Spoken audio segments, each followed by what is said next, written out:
Hey, what's going on everybody? Today I'm going to show you how to make some delicious potato gnocchi from scratch with just a hint of Parmesan cheese.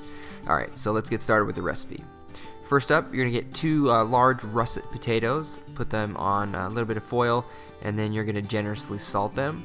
Cover them with the foil, and then you're going to throw these into a 375 degree oven for an hour and a half.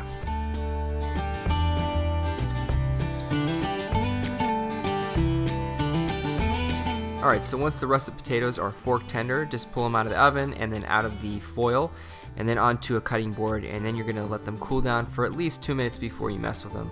But once they've cooled down slightly, you're going to grab a paring knife and gently peel the skins off.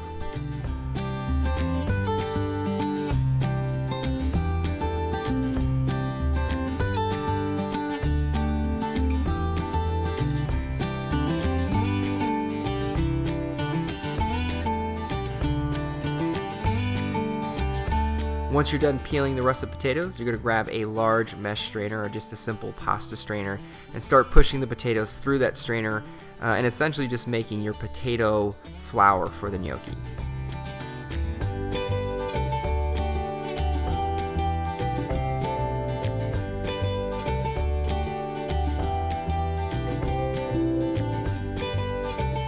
Once all the potatoes are strained, just spread them out on your cutting board a little bit just to let it cool down for like 30 seconds to a minute, and then you're going to start sprinkling some Parmesan cheese straight on top. If you have some fresh Parmesan, it's nice just to shave some fresh as well. And then you're going to add some egg yolks and start mixing this all together until it becomes one mass.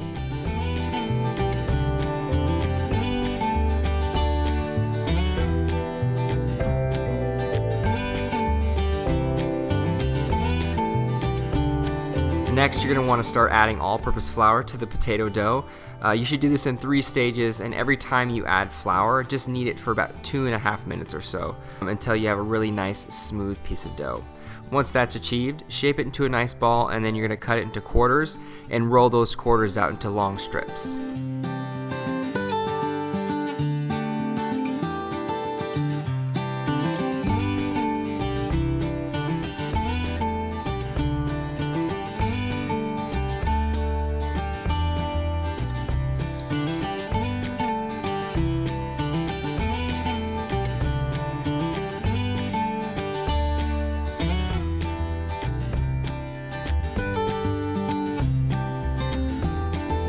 Once you're done rolling out the gnocchi pasta, you're just going to simply cut them into even little pillows as best as you can. And if you want to be a real perfectionist, you're going to grab a gnocchi board, roll each of those little pillows into a small ball, and then gently press them down the gnocchi board. If you don't have one of these fancy little boards, you can grab a fork and just run the pasta straight down the tines of the fork, and it will achieve the same exact results.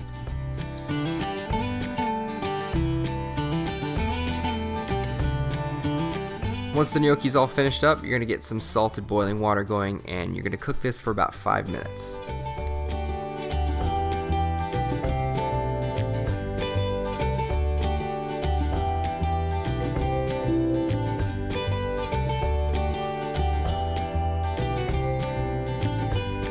While the gnocchi's just finishing up cooking in the boiling water, you're going to get a large non-stick sauté pan on high heat, add a few knobs of butter to it, and then once the gnocchi's done, you're just going to transfer that to the non-stick pan and give this a really good sauté. Make sure they're nice and golden brown and have that little bit of crispy crust on the outside. Here I'm just going to garnish it with a little bit of freshly chopped parsley, some pine nuts, and some fresh squeezed lemon juice just to give it a nice little citrus touch. I'm also just going to add a little bit of salt and pepper and then plate this up.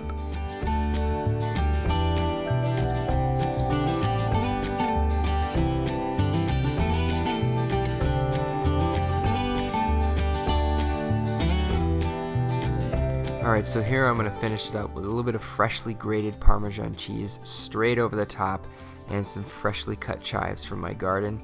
And there you guys have it, some delicious homemade potato gnocchi.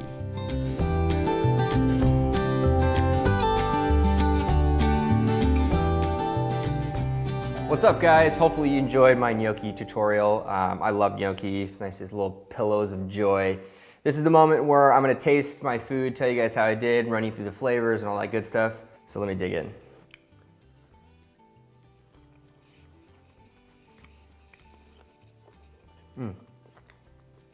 It's just a little bit crispy on the outside. I love the lemon flavor. It cuts through some of the richness of the gnocchi. The texture of the gnocchi is really, really tender. It's not gummy at all. If you make the gnocchi just a little bit smaller, it makes it a little bit easier to eat. It's a little bit more refreshing. This is really, really close to like an ideal gnocchi size. But next time I make it, I'll probably make it just a little bit smaller. So it's just a little bit more refreshing. You get more sauce and all that good stuff, but it's killer. Hopefully you guys enjoyed the video. If you did, please thumbs up, subscribe at the end of this video, and comment below for future video requests, things you want to see on my channel. And of course, I'll see you guys next time with another delicious recipe. Bye guys.